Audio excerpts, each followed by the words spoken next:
The complicated origin of Arakko. Let me explain. The brand new map of Arakko was revealed for Marvel Rivals, and this version is quite a twist on the Arakko from the comics. Now being the base of operations for Ultron, featuring petrified Sentinels and Warlock, it seems like it's going to have some pretty interesting in-game lore. So let's start with its comic lore. As I mentioned in my video about Krakoa, it and Arakko were part of a much larger island known as Arakko. This island was home to the first mutants, aka Apocalypse and his wife Genesis, who ruled over the other mutants. Unfortunately, the island would be attacked by the demonic god Annihilation, who is the leader of demons from the Nth dimension. This battle eventually led to the island being split in half, forming Krakoa and Arakko. While Krakoa and Apocalypse stayed on Earth, Arakko and Genesis were pulled into the Nth dimension.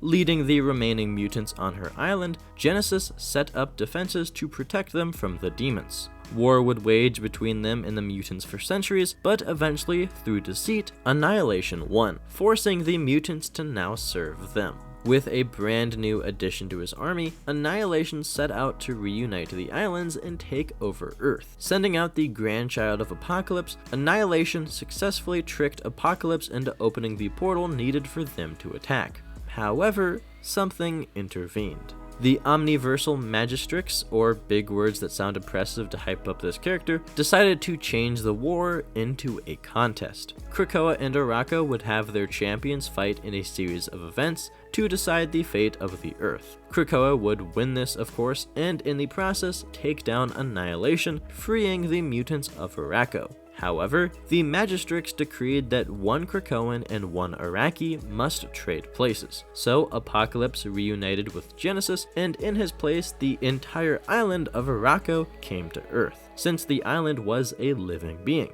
After that, the two islands attempted to reunite once more, but they realized it just would not work, as too much time had passed and the islands were far too different. So, while Krakoa stayed on Earth, Arakko actually became part of a bigger plan to terraform Mars, and instead became a mutant safe haven up there. But unfortunately, just like Krakoa, Arakko would fall and meet an untimely end of an era.